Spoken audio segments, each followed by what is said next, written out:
Good evening, ladies and gentlemen. You're watching NDTV. US President-elect Donald Trump has reaffirmed his position on H1B visas, emphasizing the importance of skilled workers, saying that the United States of America needs to have the most competent, smart people. Immigration, as we know, has been a political hot-button issue during the US presidential campaign, with now differences amongst Republicans coming to the fore, particularly concerning work permits to foreigners. India is the biggest beneficiary of this program, which is why this issue becomes very important to us. Data from the US government shows that Indians account for more than 70% of all H1B petitions approved each year since 2015. People born in China come a close second, hovering, it's not a close second, actually distant second, and they are at 12 to 13% mark since 2018. So what kind of implications can any change to the H1B visa program have on the IT industry, on India-US ties and the way US looks at Indians, or on the big American dream? To make sense of all of this, we have with us Meera Shankar, former ambassador of India to the United States of America. We also have Soundarya Balasubramaniam, who is an expert and also an analyst. Thank you, both of you, for joining me on this broadcast. But first, let's listen in to what Donald Trump said today. Why'd you change your mind on H1B visas, sir? I didn't change my mind. I've always felt we have to have the most competent people in our country. We need competent people. We need smart people coming into our country. And we need a lot of people coming in. We're going to have jobs like we've never had before. Thank you so much. Meera Shankar, former ambassador of India to the United States, also joins us. We also have Soundarya Balasubramaniam. To you, Ambassador Shankar, first. Let's. Rich McKean is the reporter who's joining us. This Donald Trump's statement today saying that his position is consistent and he believes that America needs competent people, smart people. How do you see this? And do you think that he has oscillated with this issue in the past and he's going to be consistent with what he's saying today?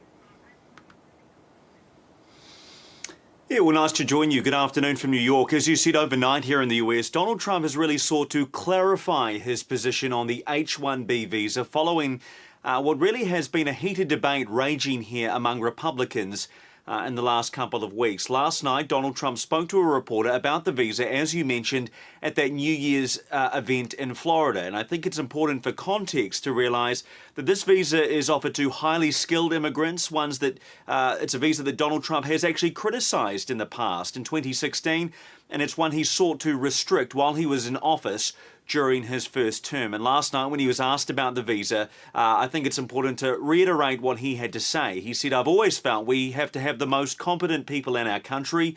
We need smart people in our country, and we need a lot of people coming in."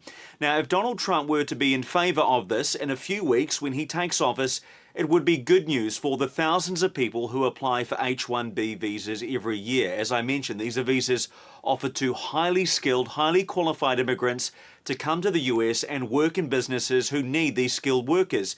Now, Immigration Services cap the number of new H1B visas at around 85,000 people every year. And in 2023, as you alluded to, 72% of approved petitions were from people who were born in India. Now, most of the visa holders who come here to the US end up residing in New York City, where I am now, as well as San Jose and San Francisco in California. These are all big hubs for technology and technology advancement in the United States. So it's very important for the US.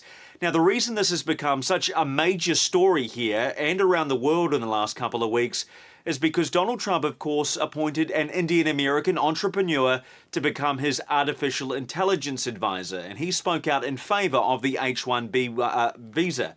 Now, his calls were echoed by Elon Musk, the richest man in the world, who is an ally of Donald Trump, who said he would go to war over this issue. But of course, it has enraged some of Donald Trump's Republican base, these MAGA Republicans who are anti-immigration, some of them. Even Steve Bannon, who was a former advisor to Donald Trump, called the visas a scam and a con. However, just finally, it would seem, according to those comments we're both referred to from Donald Trump, he seems to be in favour now of the H1B visa, so it's good news for people who are looking to come here on that visa. Right. Thank you, Ms. McCann, for joining us with those details. We have Meera Shankar joining us now, former ambassador of India to the United States of America. We also have Saundarya Balsubramaniam joining us. She's an analyst. Meera Shankar, to you first. Ambassador Shankar, we need smart people in our country. We need a lot of people coming in, smart people coming in. Clearly, Donald Trump making it clear that he's completely okay with one kind of immigrants there. How do you read the political and social undertones in his statement? How much can those words be trusted? What can be expected from him as far as immigration issues are concerned, specifically with regard to Indians and also the H1B visa issue? Look, I mean, with regard to illegal immigration, he has promised to be tough, to rebuild the border wall and to deport people. Now, he really didn't say much about legal immigration during his campaign, but it's blown up into a political controversy because his MAGA base has spoken out strongly against the program. On the other hand, a major funder like Elon Musk has said that the program is crucial and critical for the United States, though he has subsequently qualified that a bit and said that the program itself is broken and maybe we need to reform it to raise the minimum wage limits under this program and also maybe charge an annual fee. We really don't know what would happen. Of course, as it is, the H1B visa holders from India actually get paid much more than the minimum wage in the US. They actually get a much higher wage already. So we have to wait and see how it goes. Now, the important thing is that Donald Trump has also come out in favor of the H1B program, saying that the US needs competent people. And it's true that if he does want to revive the economy, then the H1B visa program would be very important because there's a huge skills gap in the US. It's not that these H1B visa holders are taking US jobs. They are there because there are not enough qualified people in the US in the sciences, in computer engineering, in engineering, and they go to fill this skills gap. So in a sense, it really helps the competitiveness of US companies. And amongst the major users of H1B are not just Indian companies. I think amongst the major users are all the major US IT companies, whether it's Google, whether it's Apple, whether it's Amazon, whether it is Elon Musk's Tesla or X. All these companies are heavily using the H1B visa program.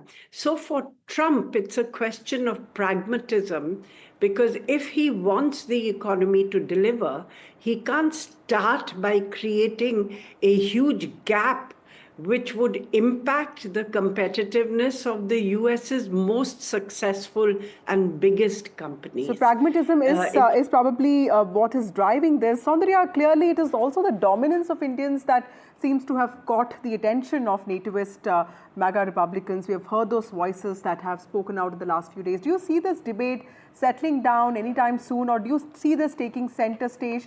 What kind of approach should India be taking to this? And also, most importantly, how do you see this playing out socially? Because, you know, these comparisons between Math Olympiad or, for that matter, prom queen culture, that clearly is not really good for the community there. Yes, I don't think that the Trump administration has really stepped up the appointment of Indian Americans. Yes, Saundarya, would you like to take this question? Yes, ma'am, I'll come back to you in a bit. Yes, Saundarya? Sure. I was obviously going through what's happening on Twitter and just the whole internet on this debate. And what's interesting is Sriram Krishnan was appointed as the White House AI policy leader. not the immigration policy leader. But I think there's definitely been a lot of racist attacks on Twitter that I noticed around Sriram Krishnan. I don't see this dying down because the H1B lottery is coming up in a few months. It's going to start from March 2025 and go on for a month. So I also know that recently Department of Homeland Security launched a new memorandum. They finalized a set of rules that's going to go into effect from January 17th, 2025, in just another few weeks. And in fact, some of the rules, if you notice, are good for people who are especially from Indian origin, given that Indians are 71% of H1B recipients right now. And I just want to highlight a few of these rules just so everyone knows about this. First is that before it wasn't very clear if founders could own more than 50% equity through a company through which they're filing the H1B. But right now they've codified that you can be a majority owner of a company in terms of equity and voting rights and still file for an H1B through that company. Right. So that's one big win for any immigrant or Indian founder who wants to use the H1B to create jobs for America. The second is for students. So there's something called cap gap extension. So previously students whose F1 visa was running out, F1 is the student visa that people used to go to the US to study. They were essentially without a visa status once their F1 ran out before the H1B kicked in, because H1B only kicks in October 1st of the year. And right now they've simplified that so that students don't have to worry about running out of status before the new work visa kicks in. And finally, they've also cracked down on fraud a lot. So there's going to be more site visits happening where USCIS can go and visit an IT consulting firm that filed H1Bs to see if it's actually a legitimate company. In the last years, Ambassador Shankar, how should India navigate this diplomatically, ma'am? Because as much as strategic interests and calculations are concerned, the social and economic connections between India and US have also been fostered by Indian workers in America, and they do play a very important role in bilateral ties. How do you see India approaching this diplomatically, and how do you see this impacting, or in some ways, will it impact the India-US ties? Well, I think let's wait and see what happens. Let's not jump the issue and presume that it's going to be problematic.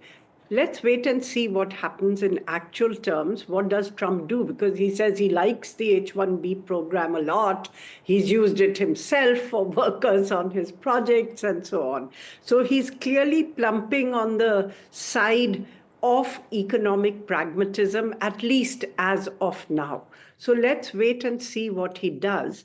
But I think that, we have to recognize that Indian Americans appointed to positions in the US government are Americans first.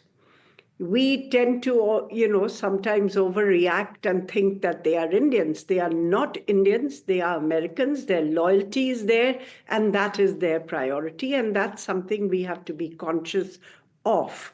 Secondly, I think that the Indian government has to take this up with the US government, basically pointing out that unemployment levels in the US, particularly in the IT and software sectors, where most of the H1Bs are hired, is really low. Right. And there are no Americans who can fill the jobs that these H1B visa holders are filling.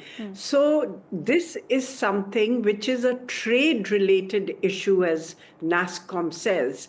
It is not in an immigration issue, right, because the H1B visa program is a commitment that the US had made actually at the WTO to give 80,000 H1B visas a year for companies engaging in contractual business work in the US. Okay, so various aspects of the debate there. Thank you so much. I'm completely out of time. Thank you, Ambassador Shankar. Thank you, Saundarya, for joining us.